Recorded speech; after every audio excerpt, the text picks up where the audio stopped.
1180 সালে আজকের দিনে ফিলিপ আগাস্টাস ফ্রান্সের রাজা হন। 1437 সালে আজকের দিনে ট্রান্সসালভানিওতে কৃষক বিদ্রোহ হয়।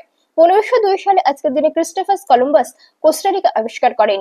1635 সালে আজকের দিনে সম্রাট দ্বিতীয় ফার্দিনান্দ ফ্রান্সের বিরুদ্ধে যুদ্ধ ঘোষণা করেন। 1730 সালে আজকের দিনে ফ্রান্স ও স্পেন শান্তি চুক্তি করে। 1810 সালে আজকের দিনে স্পেনীয় শাসন থেকে মুক্তি লাভের জন্য চিলি স্বাধীনতা ঘোষিত হয়। 1818 সালে আজকের দিনে চিলি স্পেনের কাছ থেকে স্বাধীনতা অর্জন করে। 1851 সালে আজকের দিনে নিউ ইয়র্ক টাইমস পত্রিকা প্রথম প্রকাশিত হয়। 1906 সালে আজকের দিনে টাইফুন ও সুনামিতে হংকং এ প্রায় 10,000 মানুষের প্রাণহানি ঘটে। 1919 সালে আজকের দিনে নেদারল্যান্ডস নারীদের ভোটাধিকার দেয়। 1922 সালে আজকের দিনে কলকাতার রঙ্গমঞ্চে শারদোৎসবে রবীন্দ্রনাথের প্রথম অভিনয়। 1923 সালে আজকের দিনে ভারতের জাতীয় কংগ্রেসের আইন অমান্য আন্দোলনের ডাক দেওয়া হয়। 1924 সালে আজকের দিনে হিন্দু মুসলমান সম্প্রীতির জন্য মহাত্মা গান্ধী অনশন শুরু করেন।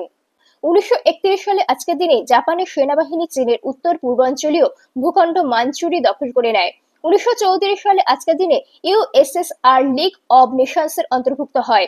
1934 সালে আজকের দিনে মুসোলিনির শাসনে 8 থেকে 55 বছরের ইতালীয়দের সামরিক প্রশিক্ষণ নেওয়া বাধ্যতামূলক করা হয়।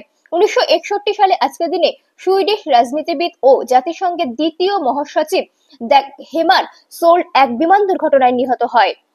1982 সালে আজকের দিনে পশ্চিম বেইরুটে ছাটিলা ও সাবগার প্যালেস্তানীয় উদ্বাস্তু শিবিরে গণহত্যা চলে।